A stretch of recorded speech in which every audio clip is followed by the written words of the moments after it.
Deus existe. A Bíblia é um livro único em todo o mundo. Nela, o primeiro assunto tratado é Deus. Aliás, o assunto principal da Bíblia é Deus.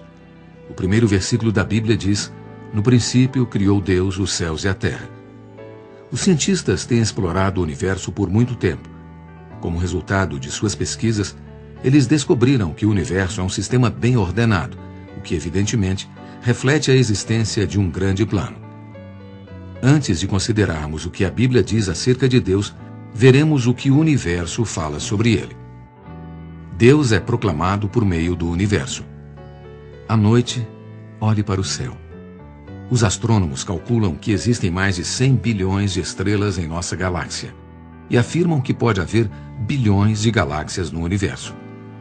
Cada estrela que vemos é um sistema solar no universo.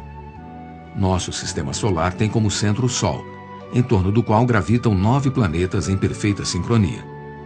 A Terra, que é um desses planetas, atravessa o espaço a uma velocidade de cerca de 10.800 km por hora e leva 365 dias para girar em torno do Sol.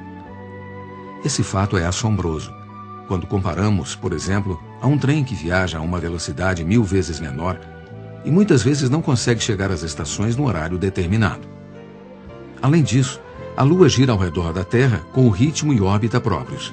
A rotação da Terra, com uma inclinação de 23,5 graus no próprio eixo, nos dá um dia de 24 horas, as 4 estações do ano e as variações climáticas que sentimos. Os movimentos do Sol, da Lua e da Terra nos proporcionam um maravilhoso calendário. As distâncias entre o Sol, a Lua e a Terra possibilitam um meio ambiente perfeito para a vida. Se a Terra aproximar-se do Sol ou dele se afastar o equivalente a apenas a 10ª parte da distância que os separa, todos os seres vivos que estão sobre ela morrerão por causa de um calor abrasador ou de um frio glacial. Se a Lua estivesse a uma distância de 80.000 quilômetros da Terra em lugar dos 327.000 quilômetros, a Lua esvaziaria a Terra de todos os seus oceanos, ela mesma seria inundada e as montanhas ficariam submersas. A exatidão que existe nas distâncias e nos movimentos do Sol, da Lua e da Terra nos falam da existência de um traçado maravilhoso. Esses detalhes são apenas uma pequena amostra do movimento dos corpos celestes que podemos ver. Esse testemunho maravilhoso que se desenrola no universo ao nosso redor serve como uma prova viva da existência do Criador. Existe uma lei científica chamada de Lei de Causa e Efeito, universalmente aceita em todos os campos da ciência, que diz que cada fenômeno que existe deve haver uma causa, ou seja, cada fenômeno é resultado de uma causa. Em termos práticos, diríamos que, se um relógio funciona bem, deve existir um relojoeiro que o fez. Se uma casa se mantém de pé esplendidamente em uma colina, deve haver um arquiteto que a projetou e construiu. Se um jardim está tratado e protegido, deve existir um jardineiro que cuida dele. Da mesma forma, a organização evidente do universo fala do Criador, que criou leis físicas para que essas coisas sejam como são. Vejamos agora o que nos diz a primeira lei física da termodinâmica, a lei da conservação da energia. Ela afirma que nenhuma energia pode ser destruída, ou seja, consequentemente, nada está sendo criado ou destruído agora. A segunda lei da termodinâmica, a lei do decaimento da energia, declara que todo sistema abandonado à sua sorte sempre tende a mover-se da ordem para a desordem, e sua energia tende a ser transformada a níveis mais baixos de disponibilidade. Quando toda a energia do cosmos for degradada a uma energia térmica casual, com movimento casual de moléculas e temperatura uniforme de baixo nível, o universo terá morrido de morte térmica. Em outras palavras, qualquer sistema físico, se não for sustentado, decairá e acabará em caos. Contudo, os processos que operam no universo, e particularmente na Terra, continuam sendo sumamente organizados. Existe ordem e traçado em tudo o que vemos. Afirmar que essa ordem e traçado tenham saído do nada seria contradizer os princípios naturais que regem as leis da termodinâmica. O Dr. Boris Pedotsenko, ex-chefe do Departamento de Física Nuclear do Instituto de Física de Kiev, na Rússia, que foi educado no ateísmo, escreveu com relação ao fato de que a Terra é o que é, apesar da lei, acima citada o seguinte: enquanto eu refletia sobre tudo isso, de repente me dei conta de que deve existir uma força organizada poderosa que resiste a essa tendência de desorganização que existe na natureza e, assim, preserva o universo num estado de ordem e controle. Essa força não pode ser material. Se assim fosse, ela também se desorganizaria. Concluí que esse poder deve ser tão onipotente quanto onisciente. Deve existir um Deus, um só Deus, que a tudo controla. Através da história têm surgido pessoas que se opõem à ideia da existência de Deus. Porém, o fato ao qual se opõem é o mesmo que proclama o fato de que Deus existe. Por exemplo, o fato de que alguns filhos rebeldes negam seus pais significam que eles os têm como seus pais. O fato de que algumas pessoas procuram acabar com a família significa que a família é uma realidade. A lei da interferência nos diz que a oposição pressupõe a existência do fato ao qual ela se opõe. Comprova-se pela história que é inútil opor-se à ideia da existência de Deus, porque, por mais mudanças que haja nas culturas, nos governos humanos, a crença em Deus, no final, sempre prevalece. Vamos considerar agora o que o universo declara sobre Deus. A Bíblia nos diz que seu eterno poder e atributos divinos claramente se reconhecem desde o princípio do mundo. Romanos capítulo 1, versículo 20. Como uma pintura mostra a característica do artista, assim também os atributos do Criador se manifestam através do universo que ele criou. Embora o homem não possa dizer muita coisa sobre Deus, porém, pela majestade mostrada na criação, ele pode perceber que Deus é poderoso. O Salmo 19:1 diz que os céus proclamam a glória de Deus e o firmamento anuncia as obras das suas mãos. O universo físico fala da glória de Deus e também da sua sabedoria. O Deus que criou o universo é poderoso, glorioso e sábio. Deus é expresso por meio do homem. A própria existência do homem declara a existência de Deus. O corpo humano é maravilhoso. Embora a medicina moderna tenha inventado aparelhos que imitam e substituem os órgãos e membros do homem, não existe máquina que possa aproximar-se da versatilidade e eficácia dos órgãos humanos. O coração humano, por exemplo, bombeia sangue 72 vezes por minuto, ou seja, 40 milhões de vezes por ano, estejamos acordados ou dormindo. No espaço de um dia, o coração de um adulto bombeia o sangue através de 160 mil quilômetros de vasos sanguíneos, distância suficiente para se dar 4 voltas ao redor da Terra. Esse movimento executado pelo sangue é suficiente para encher um tanque automotivo com capacidade de 7.500 litros em um dia. Quem teria projetado um órgão tão maravilhoso dentro do homem? Se alguém empilhasse todos os seus glóbulos vermelhos, um a um, a sua altura excederia a do pico do Everest em 5.000 vezes. O nariz inala o ar 17 vezes por minuto, o que o obriga a processar em torno de 14.000 litros de ar. Ajustar a temperatura do ar, regular a umidade e filtrar as partículas de pó em suspensão. Uma máquina criada pelo homem, com capacidade de executar essas 3 funções, talvez pesasse 50 quilos. Já imaginou plantar no seu rosto uma dessas máquinas feitas pelo homem? E esses são apenas alguns exemplos das maravilhas do corpo humano. Se nos contemplarmos no espelho, não poderemos fazer outra coisa senão concordar com o que disse o salmista na Bíblia. Por modo assombrosamente maravilhoso me formaste. As tuas obras são admiráveis, e a minha alma o sabe muito bem. Salmo 139, versículo 14. A própria constituição da personalidade do homem é também uma evidência contundente da criação de Deus. O homem não é constituído somente de um corpo exterior, mas também de algumas características naturais como tendência e aptidão para amar, ser reto, santo e justo. Essas tendências psicológicas fazem parte de cada pessoa, independente da cultura que recebe ou da língua que fala. Não existe nenhum animal que possa assemelhar-se ao homem na demonstração dessas virtudes. Temos de concluir que essas características humanas provêm de uma fonte mais elevada que o próprio homem. A Bíblia diz que vem de Deus, o qual é a fonte do amor, da luz, da santidade e da justiça. A razão pela qual o homem reflete esses lampejos divinos é que ele foi criado à imagem de Deus. Gênesis capítulo 1, versículos 26 a 27. Além disso, há uma inexplicável tendência no homem de adorar a Deus. Até a cultura mais primitiva está cheia de formalismos e rituais relacionados com a adoração a uma divindade. O estudo da antropologia nos fala que essa tendência à adoração é uma característica da espécie humana. O macaco jamais edificou um monumento e um chimpanzé nunca orou. Mas em qualquer parte do mundo, o homem faz orações a Deus. A Bíblia diz que quando o homem foi criado, foi-lhe dado um espírito. Jó, capítulo 32, versículo 8. Esse espírito é o órgão com o qual ele se comunica e adora a Deus. O fato de a humanidade sobreviver até hoje é um testemunho da soberania de Deus. Se ele tivesse movido o sol e o ar, o homem teria deixado de existir na Terra há muito tempo. A cada momento, o sol queima o equivalente a 4 milhões de toneladas de combustível para manter a temperatura do nosso planeta.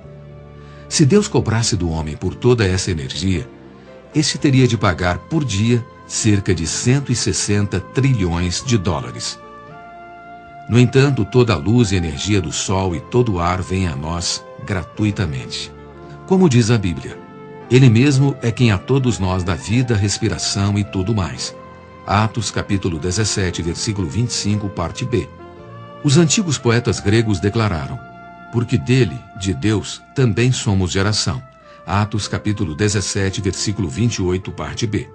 Confúcio, antigo sábio chinês, chamava Deus os céus e ensinava que os homens deviam honrá-lo. Sócrates tinha uma firme crença em Deus como soberano do mundo.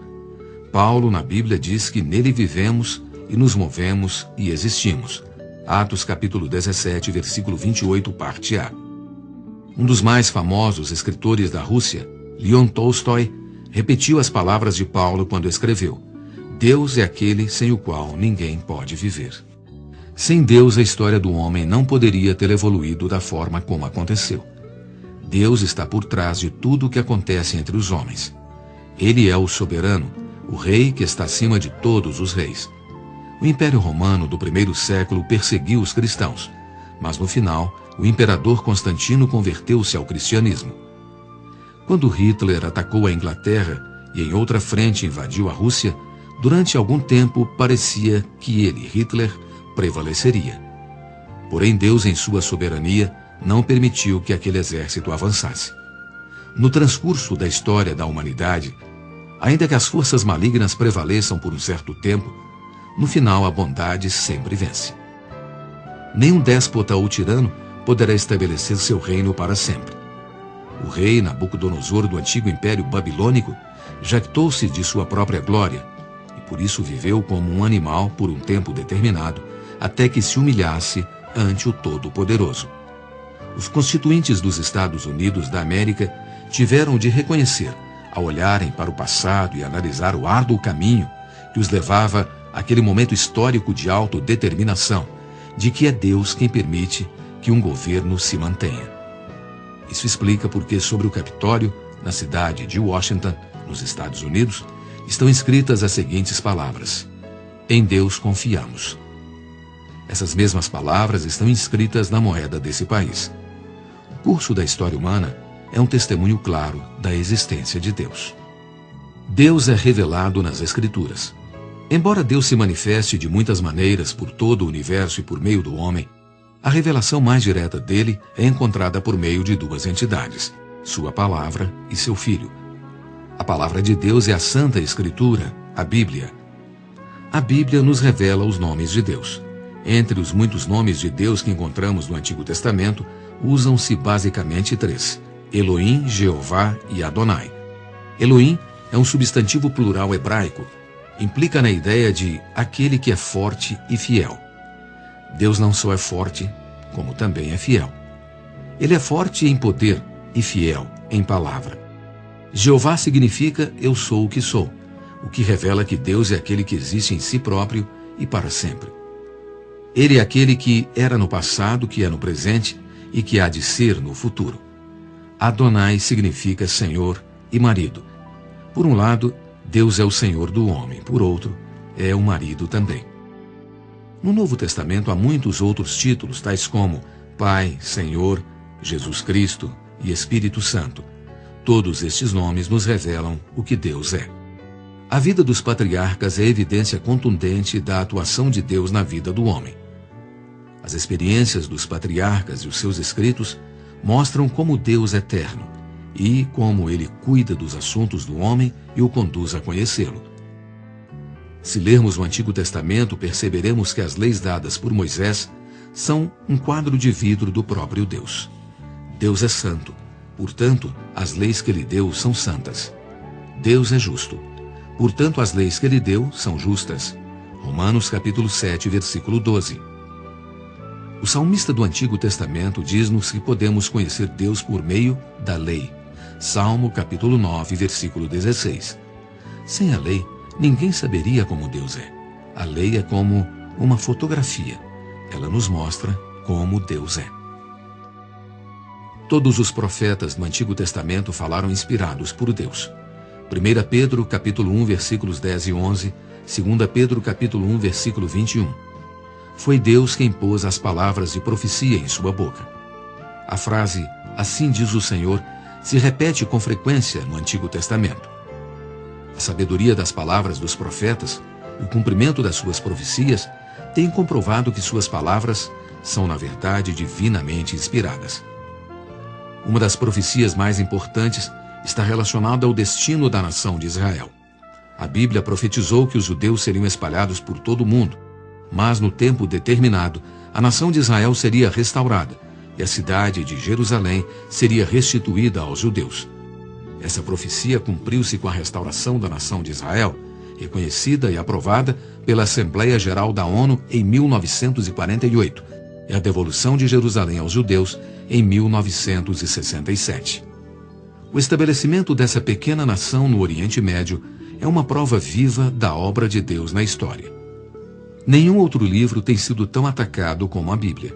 Os governos ateus têm feito todo o possível para eliminar esse livro dos seus territórios, mas a mão soberana de Deus o tem preservado. Nós desfrutamos o fato de que depois de tantos anos de proibição, a Bíblia agora está disponível ao povo de muitos países que antigamente estava sob o domínio desse tipo de governo.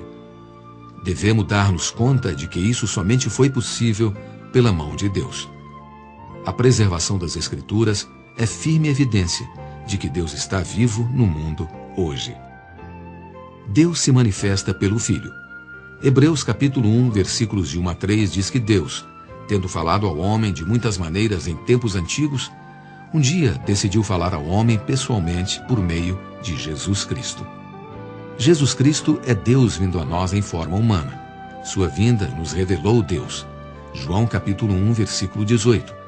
Por meio de Cristo os homens vão a Deus. João capítulo 14, versículo 9. No Evangelho de João consta que quando Jesus Cristo esteve aqui na terra, ele disse 114 vezes que era Deus. No último sermão que deu aos discípulos, ele fez mais de 50 referências ao fato de ele ser Deus. Os milagres que Jesus fez não poderiam ter sido feitos por um simples homem. Deus teve de fazê-los nele. Ele ordenou e controlou as leis da natureza, pois converteu a água em vinho, João 2, de 1 a 11, acalmou uma tempestade, Mateus 8, 23 a 27, curou enfermos, ressuscitou mortos e expulsou demônios, Mateus capítulo 4, versículo 24, 8, de 28 a 32 e 11, de 4 a 5. Falou palavras de sabedoria nas quais somente Deus poderia proferir. Mateus capítulo 13, versículos 53 a 56. Depois de viver 33 anos e meio na terra, ele sofreu uma morte sobrenatural. Sua morte cumpriu as profecias do Antigo Testamento. Ele predisse sua morte a seus discípulos antes que ela acontecesse. Antes de render seu espírito, ele proclamou: consumado está, o que significa que a obra de Deus para redimir o homem estava consumada. Enquanto a morte de todos os líderes do mundo marca o final da sua carreira e influência, a morte de Cristo se tornou o princípio da fé que sacudiria o mundo. Não é de se estranhar que o centurião e os soldados romanos que o vigiavam na cruz confessaram: Verdadeiramente, este era o Filho de Deus. Mateus 27, 54. Sua morte foi a morte de Deus homem. Quando ele morreu, o céu se escureceu e os túmulos se abriram, e muitos corpos dos santos já mortos ressuscitaram. Deus, e não um homem simplesmente, havia morrido. Nenhum historiador pode explicar o poder que havia por trás da morte de Cristo. A vida e a morte de Jesus Cristo são um testemunho vivo do poder e da obra de Deus. O plano de Deus para o homem. O que foi relatado até aqui comprova que Deus existe e é real. Mas devemos fazer agora uma pergunta mais importante. O que Deus está fazendo atualmente? Qual é o seu plano para o homem hoje? Atos capítulo 17, versículo 27 nos diz que Deus quer que o homem o busque e o conheça. Ele tem mostrado sua obra de arte por todo o universo e dela tem falado nas Escrituras. Além disso, manifestou-se em Jesus Cristo. Sua intenção é que todos nós o conheçamos. Deus não tem intenção alguma de esconder-se. Ele quer que o homem o conheça, primeiro como o Criador e depois como Deus e Pai. Em segundo lugar, Deus quer que o homem o adore. João capítulo 4, versículo 23, nos diz que Deus busca os verdadeiros adoradores, aqueles que o adoram em espírito e em verdade. Ele não tem intenção nenhuma de que o homem adore as coisas que ele criou. A verdadeira adoração a Deus consiste em adorá-lo com o espírito, com o nosso espírito humano. Em tempos passados, o homem erigiu muitos ídolos e os adorou em vez de adorar a Deus. Mas tanto no Antigo Testamento como no Novo, Deus proibiu toda forma de idolatria. Êxodo capítulo 20, versículos 4 e 5. 1 Coríntios capítulo 10, versículo 14. 1 Tessalonicenses capítulo 1, versículo 9, parte B. Ele é um único Deus. Portanto, nenhum objeto ou pessoa é digno de adoração. A verdadeira adoração não consiste de ritos ou formalidades. Nem o lugar nem a forma em que nos assentamos ou nos prostramos são importantes para Deus. O que realmente lhe interessa é que os homens o adorem em seu espírito. Deus é espírito, e os que o adoram devem adorá-lo também em espírito. João capítulo 4, versículo 24. Se uma pessoa quer receber as ondas de um rádio, tem de usar um receptor de rádio.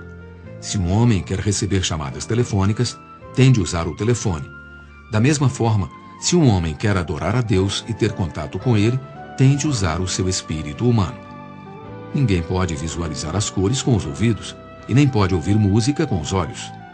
É necessário que usemos órgãos adequados para podermos perceber cada elemento. Deus é espírito, não tem matéria. Essa é a razão pela qual não devemos adorá-lo usando matéria. Outro sim, devemos adorá-lo usando o nosso espírito. A maneira de usarmos nosso espírito é orar, invocando o nome do Senhor. Romanos capítulo 10, versículos 12 e 13.